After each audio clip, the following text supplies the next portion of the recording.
पिछले हफ्ते उत्तर प्रदेश के अमरोहा में एक 13 साल के बच्चे को सांप ने काट लिया। घर वाले अपने बेटे को हर हाल में बचाना चाहते थे, लेकिन उसे अस्पताल ले जाने के बजाय एक तांत्रिक के पास ले गए।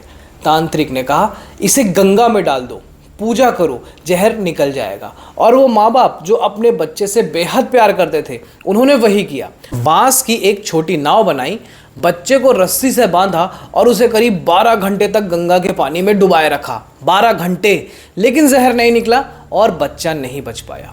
ये परिवार बुरा नहीं था, इन्हें बस सही जानकारी नहीं मिली थी। और आज मैं वही काम करने आया हूँ ताकि कोई और माँ बाप ऐसी गलती कभी ना करे।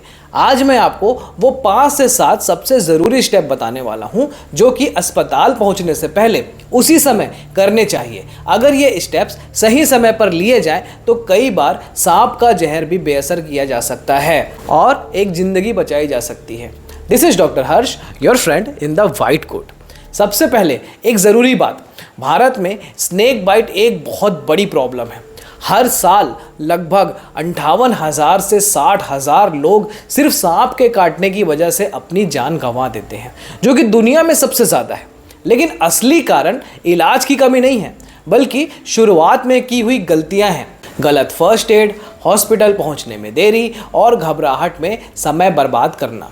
इसलिए आज का गोल क्लियर है, क्या करना है और क्या बिल्कुल नहीं करना है। भारत में हजारों स्पीसीज के सांप पाए जाते हैं, लेकिन सीरियस खतरा सिर्फ बिग 4 से होता है। पहला है स्पेक्टेकल्ड कोबरा यानी नाग, जो कि सबसे कॉमन है और अपने फन के निशान से पहचाना जाता है। दूसरा है रसल्स वाइपर, जो खास करके गांव और खेतों में पाया जाता है और अपने भारी शरीर और खतरनाक बाइट के लिए जाना जाता है। तीसरा है सॉ स्केल्ड वाइपर, आकार में छोटा लेकिन बहुत तेज और एग्रेसिव, अक्सर सूखी ज़मीन वाले इलाकों पे मिलता है। और चौथा है कॉमन करैत, जो कि रात में एक्टिव रहता है और कई बार सोते समय काटता है, इतना साइलेंट कि पता भी नहीं चलता। बाकी ज़्यादातर सांप नॉन वेनमस होते हैं, लेकिन प्रॉब्लम यह है कि बाइट के समय पहचान नहीं हो पाती। इसलिए एक रूल हमेशा याद रखें, हर स्नेक बाइट को वेनमस मानकर ही ट्रीट करें जब तक कि प्रूफ ना हो जाए। अब सबसे ज़रूरी पार्ट, फर्स्ट एड। अगर किसी को सांप काट ले तो सबसे पहला स्टेप है शांत रहना। घबराने से हार्ट रेट बढ़ जाता है और जहर तेजी से फैलता है। इसलिए व्यक्ति को बैठाएं या फिर लेटाएं और फोकस रखें हॉस्पिटल पहुंचने पर। दूसरा स्टेप है बाइट वाली जगह को बिल्कुल भी ना हिलाएं। हाथ पर बाइट है तो हाथ स्टेबल रखें, पैर पर है तो व्यक्ति को चलने न दें, क्योंकि मूवमेंट से जहर तेजी से फैलता है। ज़रूरत पड़े तो पेशेंट को उठाकर ले जाएं, लेकिन उसे खुद चलने ना दें। तीसरा स्टेप, आसपास की टाइट चीज़ों को हटा दें, जैसे कि रिंग, वॉच, बैंगल्स या फिर टाइट कपड़े, क्योंकि स्वेलिंग आने पर यह ब्लड फ्लो को रोक सकती है। चौथा स्टेप, बाइट वाली जगह को हल्के से साफ करें, बिना दबाए या रगड़े।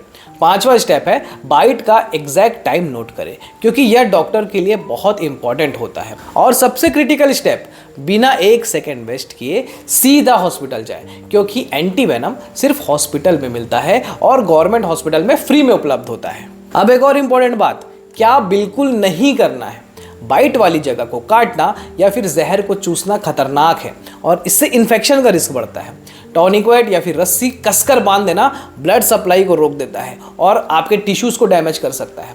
तांत्रिक या फिर देसी नुस्खे पर भरोसा करने से सिर्फ डिले होता है, जबकि जहर पर सिर्फ एंटी वेनम ही काम करता है। व्यक्ति को चाय, अल्कोहल या कुछ भी पिलाना हार्ट रेट को बढ़ाकर जहर को तेजी से फैलने में मदद कर सकता है। और बाइट वाली जगह पर आइस लगाना भी गलत है, क्योंकि इससे टिश्यू का डैमेज बढ़ जाता है। याद रखें, स्नेक बाइट में गलत फर्स्ट एड कई बार जहर से ज़्यादा नुकसान कर देता है। अब एक ज़रूरी बात, हॉस्पिटल में क्या होगा। देखो, डॉक्टर सबसे पहले सिम्टम्स चेक करेंगे, फिर डिसाइड करेंगे कि एंटी वेनम देना है या नहीं। एंटी वेनम आईवी के जरिए दिया जाता है। कुछ केसेस में व्यक्ति को 24 घंटे ऑब्जर्वेशन में भी रखा जाता है और गंभीर मामलों में आईसीयू केयर की ज़रूरत पड़ सकती है। और हमेशा याद रखिए, एंटी वेनम घर पर कभी भी देने की कोशिश नहीं करें। अब एक प्रैक्टिकल बात, कई बार सबसे अच्छा इलाज प्रिवेंशन ही होता है। अगर आप ऐसे एरिया में रहते हैं जहां पर सांप के आने का रिस्क होता है, तो कुछ सिंपल सी आदतें आपकी सेफ्टी को बढ़ा सकती हैं। जैसे रात में हमेशा टॉर्च लेकर के चलना, घर के आसपास घास या फिर कचरा जमा ना होने देना और बाहर जाते समय प्रॉपर फुटवेयर पहनना। और अगर आप एक्स्ट्रा सेफ्टी चाहते हैं तो मैंने अपने अमेज़न के आइडिया लिस्ट में कुछ यूज़फुल प्रोडक्ट्स भी ऐड किए हैं, जैसे कि स्नेक बाइट के रेपेलेंट, टॉर्च, प्रोटेक्टिव बोर्ड्स और बेसिक सेफ्टी टूल्स। अगर आप चाहें तो डिस्क्रिप्शन में दिए गए लिंक में जाकर एक बार ज़रूर देख लेना। सिंपल प्रिकॉशन कई बार बड़ी प्रॉब्लम होने से पहले ही रोक देते हैं। मैं जानता हूं कि स्नेक बाइट सुनते ही डर लगने लगता है, लेकिन सच ये है कि सही जानकारी ही सबसे लाइफ सेविंग टूल होती है। घबराना नहीं, डिले नहीं करना और गलतियां नहीं करना, बस यही काफ़ी है। एक काम ज़रूर करें, इस वीडियो को अपने फैमिली व्हाट्सएप के ग्रुप में ज़रूर से शेयर करना, खास करके उन लोगों के साथ जो कि गांव में रहते हैं या फिर खेतों में काम करते हैं, क्योंकि आपका एक शेयर सच में किसी की जान बचा सकता है। आप अपना ख्याल रखें और अपने घर वालों का भी। और ऐसे ही हेल्थ एंड इमरजेंसी कंटेंट के लिए सब्सक्राइब करें द प्रिवेंशन एक्सपर्ट।